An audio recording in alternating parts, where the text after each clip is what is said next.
And we are back with the fourth segment of the GSMC basketball podcast presented by the GSMC Sports Network. And in this fourth segment, we're going to talk about Jimmy Butler and his potential return to the Philadelphia 76ers. Now, this isn't really going to be his decision on returning. Like, he didn't specifically say, "Oh, I want to go back to Philly." This is Philly wanting him to come back. So, it's kind of ironic, and it's kind of funny how they had Jimmy Butler on the roster before in 2019, but they traded for him, but they decided to let him go, and they decided to let him go and join the Miami Heat, and instead they would acquire Tobias Harris. And there was a running joke about how Jimmy Butler got replaced by Tobias Harris, and Jimmy took it personally, and Jimmy Butler being Jimmy Butler and the loudmouth that he is, he took to talking on the internet at one point, and he was like, they took Tobias Harris over me, because Tobias Harris, he was playing very well when he was on the Clippers, and then they decided to pursue him.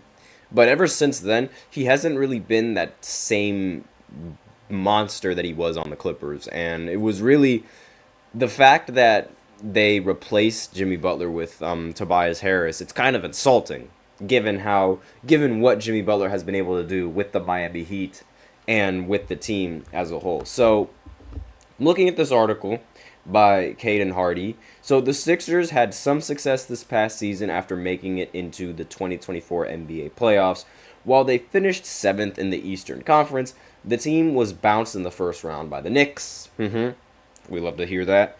The Miami Heat had a similar season to the Sixers. They placed 8th in the conference. However, they got eliminated in the first round by the Boston Celtics, who are currently playing in the NBA Finals. While it may seem that these two teams would want to move in opposite directions, the Sixers are prepared to make an offer for the Heat star Jimmy Butler and offer him a max extension upon his return to the city that he once called home. So, if you remember in 2019, the Sixers they lost to the eventual 2019, excuse me. They lost to the eventual NBA champions, the Toronto Raptors, and the way that they lost was incredibly heartbreaking for a lot of Philadelphia fans because the ball bounced around the rim 4 times before eventually going in, and that essentially sealed the series in Game 7. They were really close.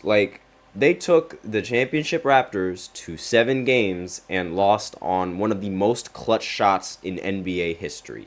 And after that, they just decided to let go of Jimmy Butler and, pursue and try to, build the duo between Ben Simmons, Joel Embiid, and add Tobias Harris. Now, this was proven to be one of the biggest mistakes in the history of the NBA because Ben Simmons, not that guy. I am not going to talk about him because I cannot stand his name. I cannot stand the fact that he has a job in the NBA.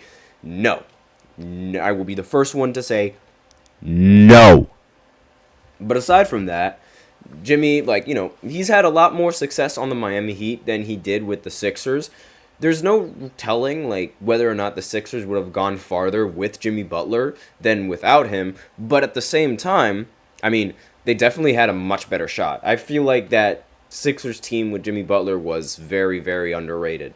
Now, according to Keith Pompey of the Sixers Inquiry, they have a list of goals to complete in free agency. The first involves signing superstar Paul George into free agency, and if these plans fall through, could we see Butler suiting for the Sixers next season? That is the ultimate question, because granted, Paul George is going to ask for a lot of money, and I'm sure that Jimmy Butler is also going to ask for a lot of money if he decides to go to a completely different team. So, allergies, they're just killing me right now. I apologize. But according to the Miami Heat president, Pat Riley, obviously, what Pat Riley says goes, and it's really it's really down to just what he says, because his word is almighty for the Miami Heat. And The Heat, they're not interested in trading the NBA star earlier this month, according to Pat Riley. But it seems that he slightly opened up to the idea a little bit, saying there are a possibility of a lot of things are on the table. It's not about getting another star. You get another star and your bench gets weaker. So it should be noted that Butler had a brief stint, like as I mentioned earlier. He briefly played with the Sixers, during which he appeared for just 55 games after being acquired in a trade with the Minnesota Timberwolves. And I said 2019, I meant 2018. I apologize for that. I messed up the years. I completely forgot about 2019, and I completely forgot about 2018.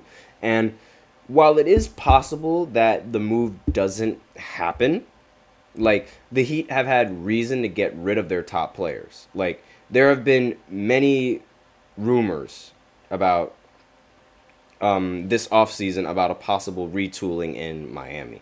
But as for now, we'll have to wait and see. Actually, wait, no. I'm messing up with the years. I apologize for that, guys. He did play in 2019, and it's I don't know why this article is saying 2017 and 2018. I mean, that doesn't sound right whatsoever. I mean, in 2019, that was when the Raptors made it all the way, and in 2018, the Golden State Warriors were the ones that won the championship, and they were the ones that swept the Cavs in 2018. So I don't know what this article is talking about. I think they messed up the years because, yeah, I think this article messed up the years. That's actually very hilarious. How do you mess that up? I mean, granted, I messed that up a little bit, but I remember vividly that it was 2018. That was when, the Golden State Warriors, they still had that ridiculous squad, and with Kevin Durant, Steph Curry, Klay Thompson, Draymond Green, and they swept LeBron in 2018. I remember it vividly. And then the year after 2018, 2019, that was when the Raptors ended up winning their championship. I don't know why this article is trying to tell me different, and I have honestly, who was the guy who wrote this? Okay.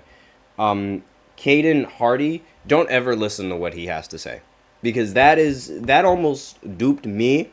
And that could definitely dupe a lot of people, because like I had to think about it. Was it 2017 or 2018? That does not make any sense, and I remember it vividly because I was alive.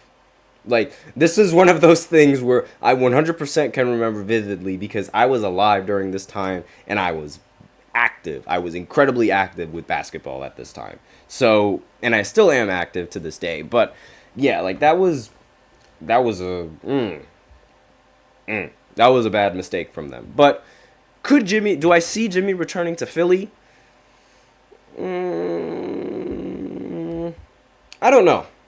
I genuinely don't know. Like, he has the success with the Miami Heat. He's had several successes. Like, he's made it to the Eastern Conference Finals numerous of times, and he's made it to the finals, like, a lot of times with the Miami Heat. So I don't really see him leaving just to go and play with Joel Embiid again. But then again, like, anything can happen. I just don't, especially, like, one of the things that I really think is just gonna, like, it's not going, and the biggest reason why I think he's not going to sign with the Sixers is because they had an opportunity to have him before, but they declined. And now it seems like, this is sort of like, as Charles Barkley would say, and some of the old heads would say, this is sort of like, that ex-girlfriend that realizes her bad mistake and wants to take you back. And I don't think Jimmy is going to fall for that. Like, that's sort of the analogy that I'm thinking about, because, like, again, the Sixers, they had him, and they just chose not to keep him. But then once they see the success that he's having without them, now they want him.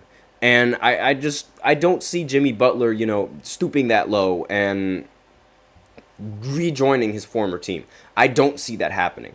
But that's basically all I have for this fourth segment. So now we will go ahead and go into the fifth segment, which is going to be a really fun segment. We're going to compare the careers between Allen Iverson and Chris Paul, because there was debate. Jeff Teague said that he believes that Chris Paul has a better career than Iverson. So I'm going to go ahead and look a little bit deeper into that right after this short break. So stay tuned.